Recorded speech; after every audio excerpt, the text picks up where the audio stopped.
30절까지의 말씀이 되겠습니다. 요한복음 5장 20절부터 25절부터 30절.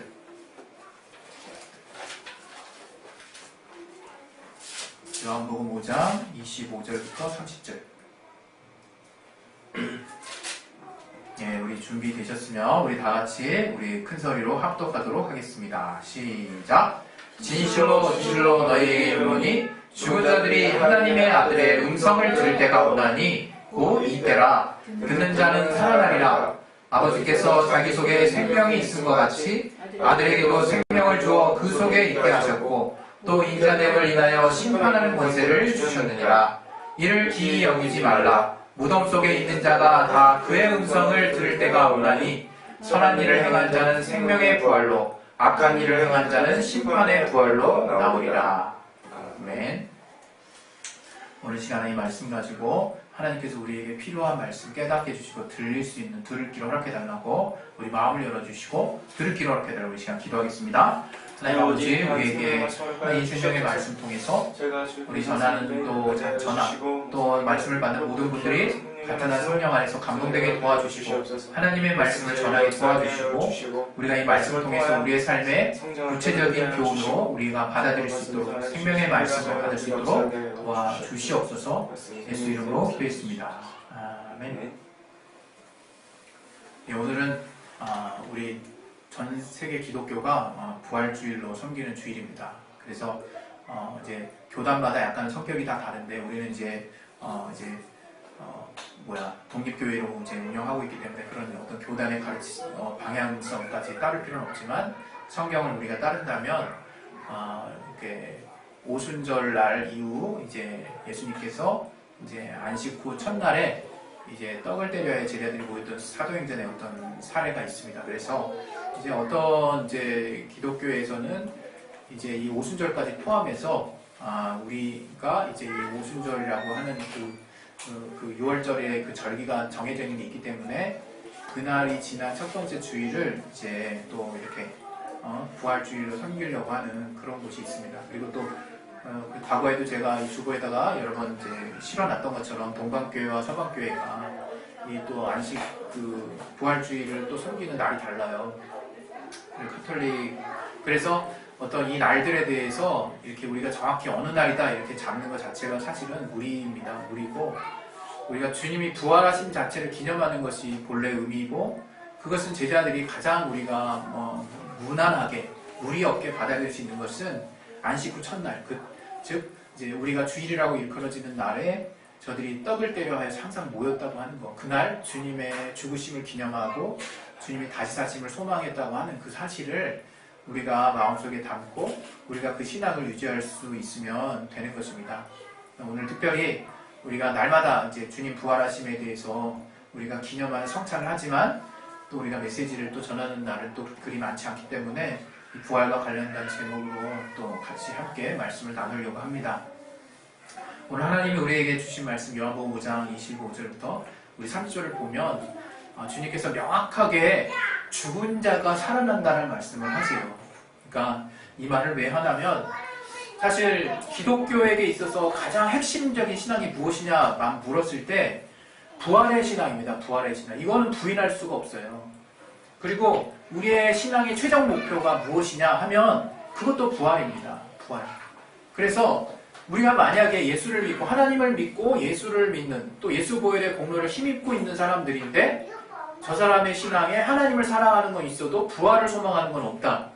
그러면 뭔가 조금 좀 온전치 못한 겁니다. 저가 하나님 사랑하는데 내가 부활을 안 믿는다고 해서 그 무슨 상관이야? 누가 이렇게 얘기한다 그러면 그 사람의 믿음을 우리가 함부로 판단할 수는 없겠죠. 그러나 우리가 주님을 믿는다고 하는 것은 바로 또 우리가 지금 이 땅에서 또 신앙생활을 지속해야 하는 그 이유가 바로 부활에 있다는 것을 사도 바울도 우리에게 강력하게 말씀을 이렇게 전했습니다. 우리 그것과 관련해서 여기 이제 책갈피에 놓고 고린도전서 우리 잠깐 또 볼게요. 우리 고린도전서 15장에 나와 있죠. 고린도전서 15장에 보시면 우리 또 이 12절부터 이제 바울이 이제 항변하는 내용이 또 담겨 있어요. 바울이 항변하는 내용. 고린도서 15장 12절부터 우리 12절부터 우리 한번 읽어봅시다. 제가 이제 그만할 때까지. 자, 시작. 그리스도께서 죽은 자 가운데서 다시 살아나셨다 전파되었거늘 너희 중에서 어떤 이들은 어찌하여 죽은 자 가운데서 부활이 없다 하느냐. 만일 죽은 자의 부활이 없으면 그리스도도 다시 살지 못하셨으리라. 그리스도께서 만일 다시 살지 못하셨으면 우리의 전파하는 것도 헛것이요 또 너의 믿음도 헛것이며 또 우리가 하나님의 거짓 증인으로 발견되리니 우리가 하나님이 그리스도를 다시 살리셨다라고 증거하셨습니다. 만일 죽은 자가 다시 사는 것이 없으면 하나님이 그리스도를 다시 살리시지 아니하셨으리라. 만일 죽은 자가 다시 사는 것이 없으면 그리스도도 다시 사신 것이 없었을 터이요. 그리스도께서 다시 사신 것이 없으면 너희의 믿음도 헛되고 너희가 여전히 죄 가운데 있을 것이요. 또한 그리스도 안에서 잠자는 자도 망하였으리니 만일 그리스도 안에서 우리의 바라는 것이 다만 이생뿐이면 모든 사람 가운데 우리가 더 불쌍한 자리라. 여러분이 한번 이렇게 자기 자신 돌아보시고 한번 주변을 보세요. 내가 과연 불쌍한 자인가? 참 이 말씀이 참 이렇게 와닿지 않습니까? 우리가 바라는 게 정말로 이생뿐이면 우리가 모든 사람 가운데 제일 불쌍한 사람이라는 거예요. 왜 불쌍할까? 너무 뻔한 거 아닙니까? 우리가 하고 싶은 대로 하지도 못하잖아요. 우리가. 예? 왜? 우리는 그 나라를 소망하는 사람들이기 때문에 그래요. 사실은. 그걸 지금 성경이 바울을 통해서 말하고 있는 거예요. 우리가 그렇다고 뭐 법도 어기고 마음대로 살자는 게 아니겠죠. 그러나 우리가 하나님을 믿는다면 하나님의 법이라는 게 있고요. 우리가 마음대로 살고 싶어도 마음대로 살 수 없는 어떤 한계가 분명히 있습니다. 그리고 그렇게 살아야 행복하다고 제가 항상 여러분 앞에서 단 앞에서 설파하지만 육신의 강력한 소욕이라는 게 우리 모두에게 있기 때문에 그게 더 재미없는 것 같고 그게 더 별로인 것 같고 그렇게 사는 게 되게 힘들다고 느껴져요. 실제로. 그래서 우리가 우리의 육신을 정말 초월하면서 살지 않는다면 그렇게 사는 사람은 사실 없죠. 육신이 다 있으니까. 사실 항상 느껴지는 것은 말씀대로 산다는 게 그냥 뭔가 훨훨 날아가는 것 같고 입에 단 마치 시편의 고백처럼 정말 이 꿀과 같고 율법이 꿀과 같고 입에 단 그런 그런 맛만은 아닙니다. 좀 때로는 힘들 때가 더 많죠. 그런데 그럼에도 불구하고 우리가 이 말씀을 따라서 우리가 살려고 하는 그 이유가 무엇이냐? 바로 우리에게는 부활이 있기 때문이에요. 여러분 그 부활을 정말 실상으로 믿는 것이 우리 기독교인의 신앙입니다.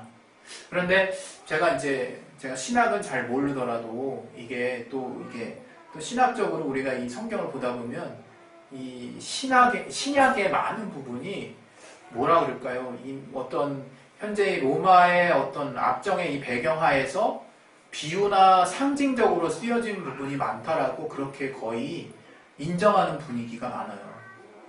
그래서 주님이 다시 오신다 그랬지만 다시 안 오시지 않느냐 실제로. 제자들도 사실 자기네 세대에 오실 줄 알았지만 오시지 않았잖아요. 근데 저들은 믿음을 그렇다고 포기하지 않았죠. 많은 믿음의 선진들이 주님이 오실 거라고 자기 세대에 기대하고 잠든 사람들이 많이 있습니다. 그건 지금도 마찬가지겠죠. 그러나 이 어떤 신학적인 어떤 흐름에는 이 이제 부활에 대해서 특별히 부활이 기독교의 가장 핵심이 부활인데 이 부활에 대해서 믿는다고 하면서 정작 어떤 신학적으로 정의된 내용을 곰곰이 제가 이렇게 따라서 내려가다 보면 그럼 뭐야 부활이 있다는 거야 없다는 거야 이렇게 결론 내려지는 상황들도 있습니다. 그래서 이것이 근데 우리 주류 신학 중에 하나의 또 부분들이라고 하는 거예요. 제가 이 시간에 여러분들에게 신학도 잘 모르면서 어떤 신학이 어떤 또 지금까지 이뤄내온 전통적인 신학의 어떤 부분을 깔려고 하는 게 아닙니다.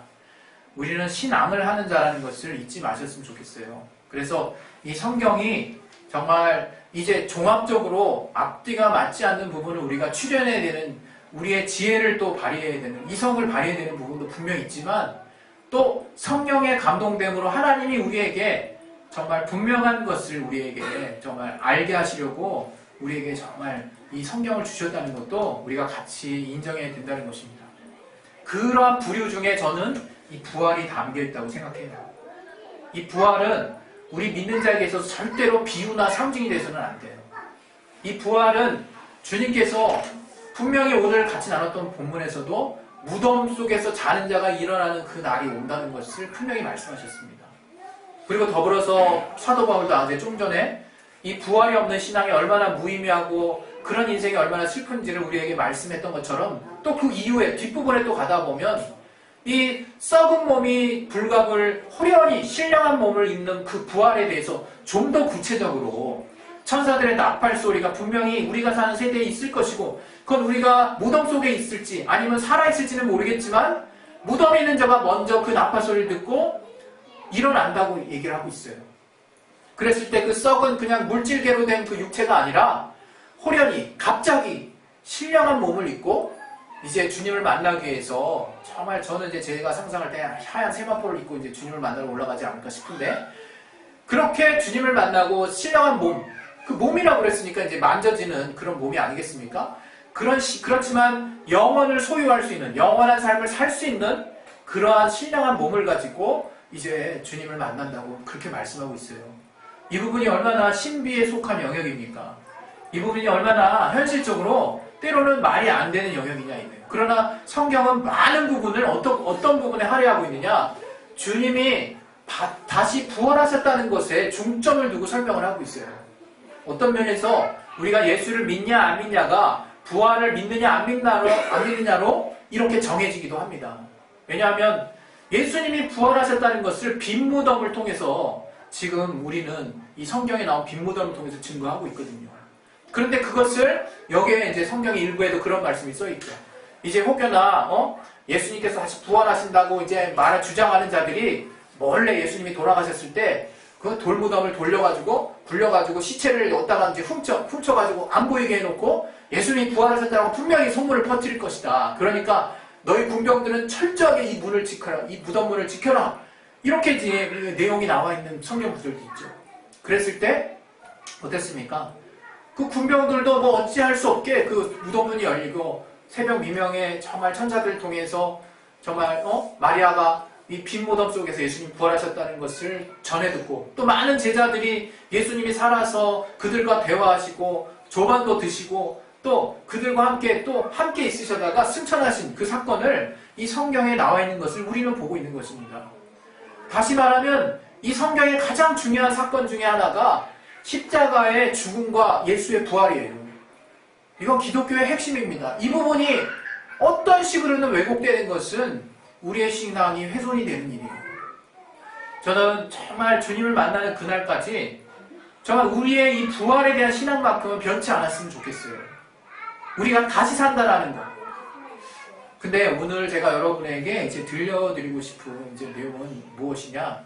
이제 우리가 다들 기독교인이면 누구나 부활에 대해서는 믿고 있고 또 대개는 그 부활을 꿈꾸고 있는 것 같아요.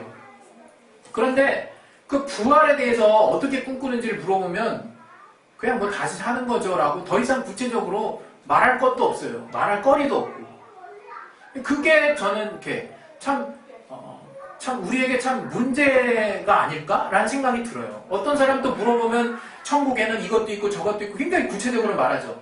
그래서 요한계시록에 이 천국을 정말 환상 가운데 요한이 봤던 그 계시가 써있는 내용들을 보면 그것들을 조금 더 확장한 개념처럼 그렇게만 꿈꾸고 있는 어떤 성도님의 고백도 들을 수 있습니다. 믿음으로 하나님이 저의 마음을 감동해서 그렇게 보게 하셨을 수도 있다고 저는 생각해요. 그러나 제가 말하는 것은 정말 부활에 대한 구체적인 믿음의 덩어리, 구체적인 믿음의 색깔이 우리에게 별로 없다는 거예요. 그게 참 문제라는 생각이 듭니다. 왜냐하면 여러분 생각해보세요. 여러분 삶을 생각해보세요. 내가 어떤 목표가 있어요. 어떤 다 최종적으로 도착해야 될 목표가 있다면 누구에게 물어보지 않아도 그 목표와 관련된 세부 가지가 엄청납니다. 너는 너 할 거니? 나는 뭐 하면서 살 거다. 우리 아이들도 당장 우리 첫째도 이제 미래 비전에 대해서 좀 더 구체적인 발길을 걷고 있는데 이제 저가 앞날에 대해서 이제 좀 더 구체적인 그 앞날에 대한 어떤 세부 작업들을 하고 있고 그런 것들에 대해서 더 고민하고 있고 하나하나 준비해 나가고 있어요. 어떻게 보면 우리에게 목표가 있다면 그 과정 가운데 목표를 향한 여러 가지 스토리가 있는 거는 너무 당연한 거예요. 너무 당연한 거. 근데 우리가 부활하면 어떤 생각하는지 아십니까? 저는 이런 사람도 봤어요. 우리 그리스도인에게서 부활을 마치 그냥 오래 사는 거로 생각하시는 분이 있더라고요. 오래 사는 거. 여러분 오늘 본문의 말씀 보면요. 생명의 부활과 심판의 부활이 있어요. 다 부활해요. 예수 믿든 예수 믿지 않든 어떻게든 다 부활합니다. 성경은 그걸 부활, 다시 산다는 거, 우리 믿는 자만 다시 산다는 걸 얘기하고 있지 않아요. 심판의 부활도 있다는 걸 얘기하고 있어요. 악인이든 의인이든 예수를 믿는 자든 그렇지 않은 자든 지구상의 모든 자들이 다시 부활한다는 거예요. 다시 산다는 거예요. 그러나 더 중요한 메시지가 있는 거죠. 주님께서 오늘 마지막 절에 30절에 말씀하신 것처럼 옳은 일을 한 자는 여기 뭐라고 나왔습니까? 우리 책까지 보시면 여기 선한 일을 행한 자는 생명의 부활로, 악한 일을 행한 자는 심판의 부활로 나오리라, 이렇게 말씀하셨다는 거예요. 참 아리까리하죠. 우리가 또 우리 이제 마태복음 산상수훈을 보게 되면요, 엄청 이제 억눌립니다. 엄청 눌려요. 이렇게 신앙생활 할 수 있는 사람이 과연 누가 있을까? 이렇게 마음이 깨끗한 사람이 과연 누가 있을까? 벌써 이대로 그 산상수훈의 말씀이 복음이라 그 복음대로 그냥 완전하게 우리가 믿고 만약에 신앙생활 한다 그러면 이렇게 손발 잘려있는 사람 많을 거예요. 눈알 하나 없는 사람도 있을 거고. 네? 왜? 이에는 이처럼 주님이 말씀하셨잖아요. 실제로. 한 손이 없는 죄로 천국에 가는 게 낫다면서요. 그거 실천에 옮기는 사람 얼마나 많겠어요. 그러나 그 말씀이 도대체 뭘 의미하는지 우리는 깊이 상고하기도 전에 이 말씀은 그냥 산상수훈 율법에 속한 말씀들하고 그냥 싹 그냥 접어버려요. 접어버리고 곧바로 주님이 우리에게 주신 예수 부활의 공로를 확 생각합니다. 그래서 거기서 주님이 완성해 놓으신 믿음이 있지. 하나님의 믿음. 하나님이 이루어놓으신 예수 부활의 공로를 포함한, 그래서 그 사실을 믿기만 하면 구원받는다는 그 하나님의 복음이 있지. 우리는 그걸 확 붙잡죠. 확 붙잡으니까 어떻게 되느냐. 저도 이 믿음을 훼손시키고 싶지 않아요. 제 평생에 이 믿음이 없으면 전 살 수가 없고, 제가 이렇게 기독교 이 신앙으로 들어와서 이 정말 목사가 되기까지 이 믿음의 본질이 없었으면 저는 이렇게 꿈도 못 꿉니다. 저라고 하는 사람이. 워낙 허물이 많아서. 지금 이 믿음의 본질, 이 믿음이 주고자 하는 이 믿음의 힘, 이 믿음이 우리에게 주는 강력한 그 복된 소식의 이 정말 본질을 우리가 지금 뭔가 왜곡하려고 하는 게 아닙니다. 제가 지금 앞으로 드리려고 하는 말씀이. 저는 어떨 때는 이 부활의 믿음이 마치 그냥 껍데기만 갖고 있는 것 같아요. 사람들이. 껍데기만. 왜? 저들한테 물어보면 부활에 대해서는 아무런 소망이 없는 것 같고, 다만 이 땅에서 잘 되게 해달라는 게 그냥 하나님을 믿는 이유예요. 정말로 이 땅에서 잘 되기만 하게 해달라고. 그러면 저는 더 아쉬울 거 없다고. 그게 저 사람이 하나님을 믿는 이유예요.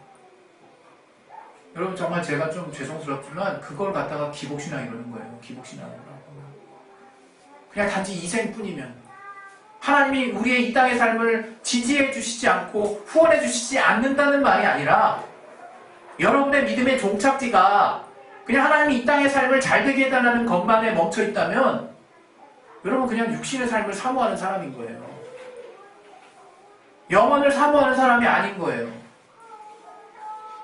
그 사람이 하나님의 부활을 꿈꾼다고 하는 거 사실 기대하기 어렵습니다.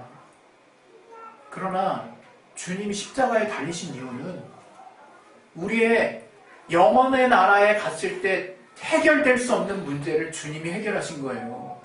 십자가 부활의 공로는 우리의 이 땅의 이생의 삶을 살면서의 육신의 연약함의 문제들도 담당하신 사건이지만, 궁극적으로 저가 이루신 일은 우리의 영혼이 이제 누구나 부활할 텐데, 부활해서 그럼에도 불구하고 여전히 해결되지 않는 문제, 그 영원한 죄의 문제를 주님이 해결하신 거란 말이에요. 우리가 십자가를 생각하고 부활을 생각하는 이유는 너무 당연한 겁니다. 이러한 차원에서. 우리가 주님이 죽으심을 생각하면 단지 나처럼 부족한 사람을 하나님이 정말 받아주셨으니까 이렇게 가장 원초적이고 가장 직접적으로 고백할 수 있는 믿음의 고백도 있지만, 조금 그 내용의 본질을 따라 올라가면 이것은 주님이 영원히 주님이 우리와 함께 하고자 하는 주님의 깊은 계획이 들어있는 것입니다. 그래서 우리가 정말 주님의 보혈의 공로를 힘입는 것은 이 땅의 삶을 통해서도 늘 주님의 소망을 붙들 수 있고 주님의 생명 가운데 살 수 있는 그런 자유함과 자녀의 기쁨이 있는 것도 당연하지만 궁극적으로는 이러한 자격을 가지고 주님의 나라에서 생명의 부활을 한다는 소망이 우리가 그 약속을 가졌다는 것에 더 큰 방점이 있는 거예요. 우리가 이러한 사실을 잊고 산다면 참 우리가 우울한 삶을 사는 거예요. 그냥 차라리 마음 편하게 사세요. 주님의 그 신앙에 대해서 정말 답답해 하실 거라고 생각합니다. 그래서 오늘 이 본문에 말씀하신 진시황이 그랬어요. 진시황이 뭘 바랬습니까? 영생을 바랬지 않습니까? 그러나 진시황이 모든 국민들에게 칭찬을 받는 왕이었습니까? 제가 중국 역사를 많이는 모르지만 욕 많이 먹은 왕이죠. 예? 물론 천하통일을 했지만 저가 엄청난 학정을 했다는 것을 우리는 알잖아요. 예? 그렇게 그냥 자신의 가치 그대로 가진 채 그렇게 오래 살기를 바랬어요. 저가 빨리 죽기를 바라는 사람도 엄청 많았을 거예요. 여러분, 우리가 부활을 꿈꾸고 영생을 꿈꾼다는 게 그냥 아무 목적 없이 그냥 이대로 오래 살았으면 그게 아니에요. 그냥 오래 살았으면 그런 개념이 아니에요. 부활이, 영생이. 누구나 다 오래 삽니다. 그러나 어떻게 영원히 살 것이냐가 문제인 거예요. 어떻게 영원히 살 것인가. 그 부분을 오늘 주님은 말씀하고 계신 거예요. 선한 일을 행한 자라고. 이 부분의 전통적인 기독교적인 해석은 바로 이게 예수님의 보혈의 공로를 믿는 믿음 안에서 이 선한 일이 완성됐다라고 사실은 믿는 믿음이 있어요. 그건 당연한 겁니다. 우리가 그 믿음 안에서 이제 우리의 행위로 주님 앞에 의롭다함을 얻을 육체가 단 한 명도 없어요. 그러나 제가 오늘 우리가 한 번쯤 생각해 보고자 하는 그 내용의 핵심은 무엇이냐? 우리가 이 믿음이라고 하는, 하나님으로 말미암아 얻어진 이 믿음이라고 하는 것을 면죄부처럼 여겨서는 안 된다는 거예요. 과거에 중세시대 때 로마가 천주교는 지금 그걸 면벌부라고 바꾸라고 막 이렇게 해가지고 일부 인정이 됐다 그러더라고요. 왜 면벌부가 했더니 그게 일본에서는 그 면죄부가 그 죄라고 하는 의미가 형벌의 개념이 없대요. 그냥 죄를 인정한, 죄 자체를 의미하는 것밖에 없대요. 근데 면죄부라는 게 형벌에서 면하게 되는 그 의미를 지금 포함하는 그거거든요. 근데 우리 한국에 죄라고 하는 개념에는 형벌도 포함되어 있죠. 그래서 면죄부에도 별 의미 이렇게 무리는 없지만 우리도 그냥 덩달아서 왜 그렇게 바뀌었는지도 모른 채 면벌부라고 또 하는 사람도 있다고 그러더라고요. 근데 면죄부죠, 면죄부. 왜? 우리에는 죄의 개념이 형벌의 개념이 있습니까? 어쨌든 죄를 면해준다고 로마의 교황이 어떤 은사적 권한을 그 면죄부 안에 두어서 그걸 이제 돈 주고 사면 면죄부, 죄가 면해진다는 개념을 갖고, 저들은 어떤 행위라도 그 면죄부를 갖고 있으면 죄가 면해진다는 생각을 갖고 있었어요, 실제로. 로마 교황이 건축을 하려고 돈 벌려고 그랬죠, 그거? 얼마나 타락했습니까? 우린 이 신앙을 경계해야 된다는 거예요. 우리가 비록 우리의 행위로 하나님께 의롭게 될 방향과 길을 하나님이 철저하게 막아놓으셨지만 그렇게 막아놓으신 이유가 우리의 행위는 아무것도 쓸모없다라고 말씀하시는 게 아니에요. 이제 내가 너희에게 완전하게 해줄 수 있는 믿음을 너희에게 부여할 테니 너희는 그 믿음이 믿는 대로 삶을 살기를 바란다 라고 말씀하신 거겠죠. 그래서 야고보서에는 행함이 없는 믿음을 이야기하고 있지 않습니까? 우리는 그러면 헷갈립니다. 어떻게 이 말씀대로 따라가지? 여기에 복음이 있는 거예요. 여기에 회개가 있는 겁니다. 여기에 우리가 하나님을 향해서 고개를 드느냐 아니면 하나님을 등지느냐의 믿음의 큰 차이를 발견할 수 있는 거예요. 이제 우리의 의지가 하나님을 향해서 나아가고 있느냐를 하나님이 보시겠다는 거예요. 거기에 우리의 행위에 깊은 의미가 담겨 있습니다. 행위의 완전함에 우리의 의미가 담겨 있는 것이 아니라 행위를 주님 믿는 대로 행하고자 하는 우리의 의지가 있느냐를 주님이 이제 보시려고 하는 거예요. 오늘 말하는 이 선한 일을 행한 자가 누굴까요? 선한 일을 완벽하게 수행한 자를 말하는 걸까요? 그럼 우리 인류 중에 구원받을 자는 단 한 명도 없겠죠. 그러나 그런 선한 일을 향해서 날마다 살려고 작정하는 자, 옳지 않은 일을 행했을 때 곧바로 주님의 회개의 복음을 붙들 수 있는 자, 하나님께 무시로 돌이켜서 늘 자신의 삶을 돌아보는 자, 이렇게 주님의 하나님의 약속과 같은 방향, 같은 가치, 같은 의미를 소유하려고 하는 자가 그 나라를 소유하는 자겠죠. 단락 면죄부 받은 사람 마냥 하나님의 믿음이면 다 좋게 내 삶은 쑥대만 정말 안 믿는 사람보다 더한 삶을 사는 사람이 부활에 참여할 수 있다고 생각하십니까? 그 사람을 함부로 판단할 수 없어서 제가 속단을 낼 수는 없지만 하나님이 말씀하신 복음이 그런 의미는 아니라는 거예요. 도리어 예수님의 말씀만을 보면 와, 우리 구원받기 참 쉽지 않겠네라는 생각만 들어요. 그러나 주님이 이뤄놓으신 보혈의 공로 안에 우리가 다 속해 있다는 것을 알게 되면 주님이 왜 살아생전에 그런 말씀 우리에게 하셨는지, 그 우리에게 주신 믿음의 의미가 어떤 식으로 우리에게 받아들여져야 되는지를 우리로 하여금 깊이 생각하게 만든다 이거예요. 오늘 저와 여러분이 믿음으로 구원받으시되 여러분이 하나님을 믿는 그 믿음대로 여러분의 의지와 또 여러분의 또 행함의 또 정말 생각들을 놓치지 않으시기 바랍니다. 그것이 완전하지 못할지라도 여러분 그때그때마다 여러분의 부족함을 돌이키시고 눌리지 마시고 자유함을 가지시고 늘 주님이 보여주시는 방향대로 하나면 하나, 열이면 열, 여러분이 할 수 있는 만큼 그렇게 쫓아가실 수 있기를 바랍니다. 할렐루야. 이것이 바로 부활한 자가 가지는 많은 체험들이에요. 이제 부활한 자는 내가 하나님 뜻대로 이렇게 했더니 이렇게 됐더라, 이렇게 됐더라, 이런 간증들이 바로 부활을 소망하는 자들의 컨텐츠입니다. 그 부활의 컨텐츠를 여러분이 풍성하게 소유할 수 있기를 예수 이름으로 축원드립니다. 우리 시간에 기도하겠습니다. 기도하실 때 우리에게 있어서 부활의 신앙 핵심입니다. 이것을 정말 놓치지 않기를 하나님 정말 하나님 붙들어 주옵소서. 우리에게 정말 이 부활은 바로 우리의 이 땅의 삶에서 주님의 뜻대로 살고자 하는 우리의 또 믿음의 의지들이오니 이것이 완전하지 못한다 할지라도 우리가 늘 복음을 또 힘입고 회개를 힘입어서 늘 주님 앞에 나아가려고 하는 그러한 의지를 우리가 쓸 수 있게 도와주시옵소서. 우리 시간에 예수의 한 말을 기도하겠습니다. 예수여!